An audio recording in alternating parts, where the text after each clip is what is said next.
I'm scrappy. Well, ready to roll. Ron Carter's out this week.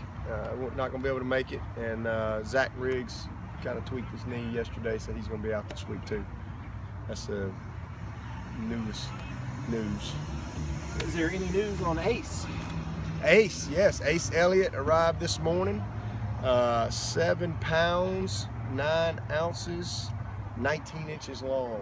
Ace Elliott, St. Francis Hospital. So Tony actually came out for practice, and now he's heading back to the hospital. So it was fun watching everybody scramble around today for trying to fill the void. You don't realize, how much one guy means until they're just plucked out.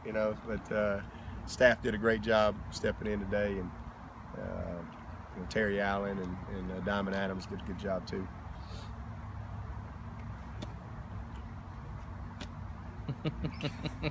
That's all I got.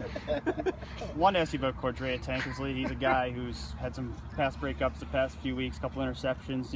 What can you say about the way he's developed this year, come along? Oh, he's come a long way. In fact, it's funny you bring him up because I was just kind of going through a couple of my old notebook stuff that I keep recruiting stuff, and I have all kind of pictures, and I came across this one picture, and it was Shaq Lawson and Cordrea Tankersley, and it was actually Mason Cloy's dad, because he worked at Hargrave at the time, but they're in the picture with their Hargrave jerseys on, and I just laughed. And so I come into the team meeting today, and sure enough, Cordrea and Shaq are actually sitting next to each other. And I just held it up and I said, "Hey boys, don't forget where you came from," because both of those guys were in tears, literally tears, in my office when they were, having to go to prep school. With the disappointment. But now you look at them, and they grew through that, and both of them are just doing exceptionally well. So that experience certainly made them who they are today, and really proud of Cordrea. He's having a great season for us, for sure. Did you think he was going to be a safety too when he came in? Right? Yeah, I actually thought that he had a chance to be a corner, but a bigger corner. I really did, but early on, just body type wise, we were kind of projecting him. Well, for sure he's going to be a safety, or at the minimum he'll be a really good safety with coverage skills. But more and more you watch him, you're like, what, this guy, he can play corner.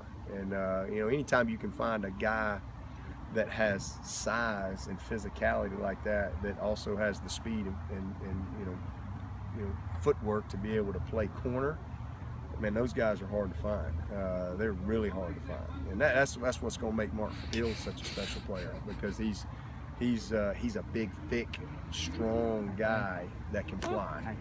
He can play safety too, but he's so kind of similar guys. Although Cordrea's a long, lengthy guy, kind of like a Maxwell, but maybe a little faster than Maxwell. What are the biggest things Cordrea's done to get to where he is this season to improve his game? He's just grown up. I mean, just put the work in. I mean, I was just telling the team, I love watching some of our guys play. There's a few guys on our team that I just can't wait to watch the tape, because they're so confident in what they're doing. And the reason they're confident is because they're prepared, and they're prepared because they've paid the price. And when you have confidence, you're having some fun, and when you're having fun, you can do amazing things. And Ben Boulware's a guy. I just love to watch him play because he's so confident. J-Ron Curse, Cordrea. These guys are just playing, but Cordrea has prepared. When you're not confident, you're hesitant, and then you play slower. You play, less athletic. You're a little stiffer, just because it just affects everything.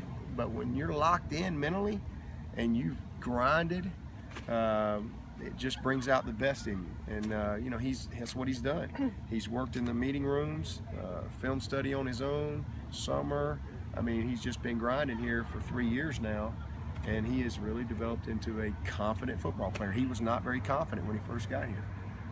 But he had a lot to learn, technique-wise, fundamental-wise, scheme-wise, and so now all of a sudden you don't play as fast and as fluid. But now he knows what he's doing, and again, he just now his athleticism and his speed and all those great attributes that he has, they're shining through. I'm really pleased with Cordray. He's a good one. Cares. Boston College is #1 defense right now. Do you think it helps that Clemson players know what it's like to play against a team that's been #1 before? Oh yeah, I mean we've been there. Like Louisville last year, I think was #1 when we played them, I believe. But we practiced against the #1 defense in the country all year last year, and then these old boys ain't chump change. You know, they're pretty good. So yeah, they're I don't really think anybody overwhelms us on game day just because of what we practice against. But Boston College, they're the standard right now. I mean, and they've earned it. I mean, they're really good at what they do. And same thing, they're very confident. They're very well prepared, very well coached. They're flying around. They don't make a lot of mistakes. They're where they're supposed to be. They understand the nuances of their pressure packages, and they're very good with their disguises and all that stuff. And then they're aggressive in the secondary. I mean, they are in your face, and it's a competitive play every play. It's just one of those games that communication is at an all-time premium.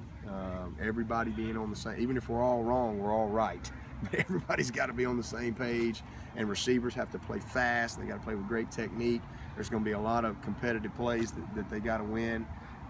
We got to try to figure out a way to get our backs to the second level, which is easier said than done against this group. So yeah, I mean, this is a great challenge for our offense to continue, to grow up and improve. Anything else?